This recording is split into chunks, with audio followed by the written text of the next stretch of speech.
ಇವತ್ತು ಜಿಲ್ಲಾಧಿಕಾರಿಗಳಿಗೆ ಏನು ಅವರಿಗೆ ಹಾಲು ಒಕ್ಕೂಟಕ್ಕೆ ಪತ್ರ ಕೊಟ್ಟಿದ್ದಾರೆ ಅದನ್ನು ವಿತರಣೆ ಮಾಡಿಕೊಳ್ಳಿ. ನಾವು ನನ್ನ ಕೆ ಎಲ್ ಇ ಡಿ ಹಣ ಆಗ್ಬೋದು, ನನ್ನ ಆಸ್ತಿ ಮರತಕ್ಕ ಹಣ ಆಗ್ಬೋದು, ನನ್ನ ಸಂಬಳದಲ್ಲಿ ಕೂಡ ನಾನು ದೇಣಿಗೆಯನ್ನು ಕೊಡ್ತೇನೆ. 15 ಲಕ್ಷ ರೂಪಾಯಿಗಳನ್ನು ಯಾವುದೇ ಕಾರಣಕ್ಕೆ ನೀವು ಕೋಮಲನ್ನು ಕೇಳಬೇಡಿ ಅನ್ನೋ ಮನವಿಯನ್ನು ಮಾಡಲಿಕ್ಕೆ ನಾನು ಜಿಲ್ಲಾ ಕಚೇರಿಯಲ್ಲಿ ಬಂದಿದ್ದೇನೆ. ಕೋಮಲಿಂದ ಕೊಡಲಿಕ್ಕೆ ನಿರ್ದೇಶಕರಿಗೆ ಅವಮಾನ ಮಾಡಿಕೊಂಡು ತೊಗೋಬೇಕು ಹಣ ನಾವು. ಇವತ್ತು ಸಭೆಯಲ್ಲಿ ಒಕ್ಕೂರಿನಿಂದ ಕೊಡಿ ಅಂತ ಬಂದಿದ್ದರೆ ಭಾಳ ಸಂತೋಷ ಆಗ್ತಾಯಿತ್ತು.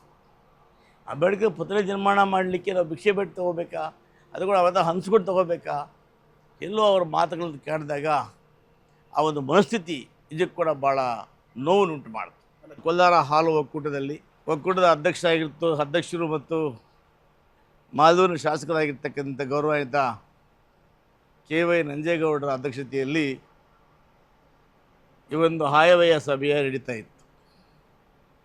ಈ ಸಂದರ್ಭದಲ್ಲಿ ಹಾಲು ಒಕ್ಕೂಟದ ನಿರ್ದೇಶಕನಾಗಿ ನಾನು ಕೂಡ ಭಾಗವಹಿಸಿದ್ದೆ.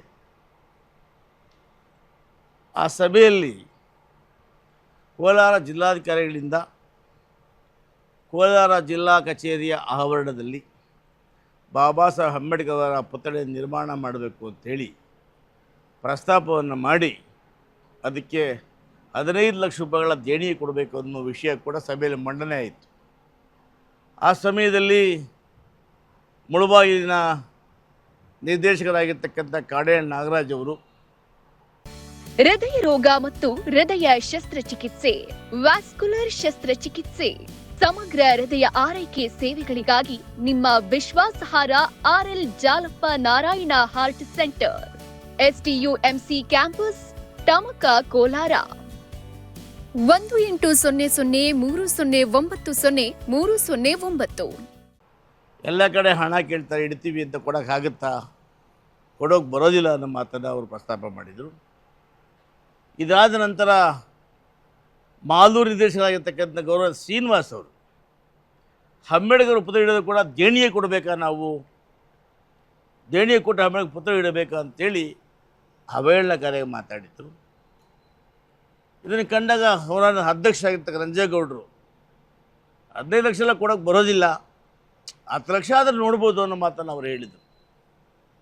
ಇದಕ್ಕೆ ಎಲ್ಲೋ ಒಂದು ಕಡೆ ಅಲ್ಲಿ ಅಂಬೇಡ್ಕರ್ ಅವರ ಪುತ್ಥಳಿಯನ್ನು ಜಿಲ್ಲಾವರಣದಲ್ಲಿ ನಾಮಕರಣ ಮಾಡಲಿಕ್ಕೆ ಕೂಡ ಇವತ್ತು 1400 ಕೋಟಿ ರೂಪಾಯಿ ವ್ಯವಹಾರ ಇರ್ತಕ್ಕಂಥ, ಒಂದು ವರ್ಷಕ್ಕೆ ಅವರ ಅಧಿಕಾರಿಗಳ ಮಾಹಿತಿಯಂತೆ ಸುಮಾರು 50 ಕೋಟಿ ರೂಪಾಯಿ ಲಾಭ ಇರ್ತಕ್ಕಂಥ ಒಂದು ಸಂಸ್ಥೆಗೆ ಬಾಬಾ ಸಾಹೇಬ್ ಅಂಬೇಡ್ಕರ್ ಅವರನ್ನು ಜಿಲ್ಲಾಡಳಿತ ನಿರ್ಮಾಣ ಮಾಡ್ತಾಯಿದ್ದಾರೆ, 15 ಲಕ್ಷ ಕೊಡಲಿಕ್ಕೆ ಇವರ ಮನಸ್ಥಿತಿಗಳು ಇಷ್ಟೆಲ್ಲ ಕಷ್ಟಕರವಾಗಿದೆ ಅಂತೇಳಿ ನಾನು ಸಭೆಯನ್ನು ಬಹಿಷ್ಕಾರ ಮಾಡಿ, ನಾವೆಲ್ಲ ಕೂಡ ಸಮುದಾಯ ಗಟ್ಟಿಯಾಗಿದ್ದೀವಿ, ನಾವೆಲ್ಲ ಬದುಕಿದ್ದೀವಿ, ನಾನು ಜಿಲ್ಲಾಧಿಕಾರಿಗಳ ಮನವಿಯನ್ನು ಮಾಡ್ತೇನೆ, ಯಾವುದೇ ಕಾರಣಕ್ಕೂ ಕೂಡ ನೀವೇನು ದೇಣಿಗೆ ಕೊಡಿ ಅಂತ ಮನವಿ ಕೊಟ್ಟಿದ್ದೀರಾ ಅದನ್ನು ವಿತರಣೆ ಮಾಡಿಕೊಳ್ಳಿ, ಆ ಹಣವನ್ನು ನಮ್ಮ ಸಂಬಳ ಮತ್ತು ನಮ್ಮ ಆಸ್ತಿಯನ್ನು ಅವರು ಮಾಡಿ ಕೊಡ್ತೇವೆ ಅನ್ನೋ ಮಾತನ್ನು ಹೇಳಲಿಕ್ಕೆ ಇವತ್ತು ನಾನು ಜಿಲ್ಲಾ ಕಚೇರಿ ಬಂದಿದ್ದೇನೆ.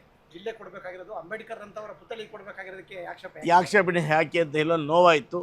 ಅದು ಕೂಡ ದೇವರವ್ರು ಒಳ್ಳೇದು ಮಾಡಲಿ ಅನ್ನೋ ಮಾತನ್ನು ಹೇಳ್ತೇನೆ. ಬೇರೆಲ್ಲ ಮಾಮೂಲಾಗಿ ನಡೀತು. ಕೆಲವೆಲ್ಲ ನಾವು ಬೇರೆ ಕೂಡ ಆ ಕಾರ್ಮಿಕರ ಬಗ್ಗೆ ಭಾಳ ಉದಾಸೀನವಾಗಿ ಭಾಳ ಒಂದು ಪದೇ ಪದೇ ಹೇಳ್ತಾ ಇದ್ದರೂ ಕೂಡ ದಿನಗೂಲಿ ಕೆಲಸ ಮಾಡ್ತಕ್ಕಂಥ ನೌಕರರ ಬಗ್ಗೆ ಆ ಸಿಬ್ಬಂದಿ ಕಾಳಜಿ ವಹಿಸಿರಲಿಲ್ಲ. ಆ ಬಗ್ಗೆ ಕೂಡ ನಾನು ಮಾತಾಡಿ, ಇವತ್ತು ನೀವೆಲ್ಲ ಕೂಡ ಈ ಜಿಲ್ಲೆಯಲ್ಲಿ ನಮ್ಮ ಸಂಸ್ಥೆ ಲಾಭದಾಯಕವಿದೆ ಅಂತ ಹೇಳ್ಕೋಬೇಕಾದ್ರೆ ಅವ್ರು 800 ಜನ ದಿನಗೂಲಿ ಆದಾಯ ಮಾಡ್ತಕ್ಕಂಥವರ ಒಂದು ದುಡಿಮೆ, ಅವ್ರಿಗೆ ಏನಾದರೂ ಸಹಾಯ ಮಾಡಬೇಕು ಅನ್ನೋ ಮಾತನ್ನು ಕೂಡ ಈ ಸಭೆಯಲ್ಲಿ ಪ್ರಸ್ತಾಪ ಮಾಡಿದ್ದೇನೆ. ಸರ್, ಮತ್ತೆ ಮೊಬೈಲ್ ಬ್ಯಾನ್ ಮಾಡಿದ್ದಾರೆ ಸರ್, ಏನೋ ತುಪ್ಪದ್ದು ಘಟನೆ ಆದ ನಂತರ ಅದ್ರ ಬಗ್ಗೆ ನಿಮ್ಮ ಒಪಿನಿಯನ್ ಏನು ಸರ್? ನೋಡಿ, ಮೊಬೈಲ್ ತರ್ತಕ್ಕಂಥದ್ದು ಅವರ ಅರ್ಜೆನ್ಸಿ ಏನಿದ್ದಾಗ ತುರ್ತು ಕಾರ್ಯಗಳ ಸ್ವೀಕಾರ ಮಾಡಲಿಕ್ಕೆ ಇಷ್ಟು ವರ್ಷಗಳಿಂದ ಕೂಡ ಮೊಬೈಲ್ ತರ್ತಾಯಿದ್ರು. ಅದನ್ನೇ ಹೇಗೆ ಬ್ಯಾನ್ ಮಾಡೋದು ಅಂತ ನನ್ನ ಗಮನಕ್ಕೆ ಬಂದಿಲ್ಲ. ಅದನ್ನು ವಿಚಾರಿಸಿದ ನಂತರ ಅದನ್ನು ಈಗ ಬಂದಿದೆ ನನಗೆ ಗೊತ್ತಿಲ್ಲ. ಆ ಬಗ್ಗೆ ಚರ್ಚೆ ಮಾಡಿ ನಾನು ಮಾತಾಡ್ತೀನಿ. ಮೊನ್ನೆ ಇನ್ಸೆಂಟಿವ್ ಎಲ್ಲ ಕೊಟ್ಟಿದ್ದಾರೆ ಸರ್, ನೀವು ಹೇಳಿದಂಗೆ ನೋಡಿ, 2 ರೂಪಾಯಿಗಳನ್ನು ಹೆಚ್ಚುವರಿಯಾಗಿ ನಾವು ರೈತರಿಗೆ ಕೊಟ್ಟಿದ್ದೇವೆ. ಅದಾದ ನಂತರ ಇವರು ಕಾಂಟ್ರಾಕ್ಟ್ಸ್ ಕೂಡ ಅನೇಕ ಟೆಂಡರ್ಗಳನ್ನು ತರಾತುರಿಯಲ್ಲಿ ಕರೆದು ಅದನ್ನು ನಾವು ಅನುಮೋದನೆ ತೊಗೊಂಡು ಮಾಡೋದಕ್ಕೆ ಕೂಡ ಹೊರಟಿದ್ದಾರೆ. ಅವೆಲ್ಲವನ್ನೂ ಕೂಡ ನಾವು ಇವತ್ತು ತರಾತುರಿ ಟೆಂಡರ್ ತೊಗೊಳ್ಳೋದು ಬೇಡ, ಈಗಲೇ ಸಂಸ್ಥೆ 100 ಕೋಟಿ ರೂಪಾಯಿ ಸಾಲ ಮಾಡಿದ್ದೇವೆ, ನಮಗೆ ಆದಾಯ ಬರ್ತಕ್ಕಂಥದ್ದು 20 ಕೋಟಿ ರೂಪಾಯಿ, ಇವತ್ತು 200-300 ಕೋಟಿ ರೂಪಾಯಿ ಸಾಲ ಮಾಡಿ ಕಷ್ಟ ಆಗುತ್ತೆ ಅಂತೇಳಿ ಕೇವಲ DPR ಅಂತ ಮಾತ್ರ ಮಾಡಿಸಿ ತದನಂತರ ಸಭೆಗೆ ತಂದೆ ಮಾತನ್ನು ಹೇಳಿ ಅದನ್ನು ಪೆಂಡಿಂಗ್ ಇಡಿಸಿದ್ದೇವೆ.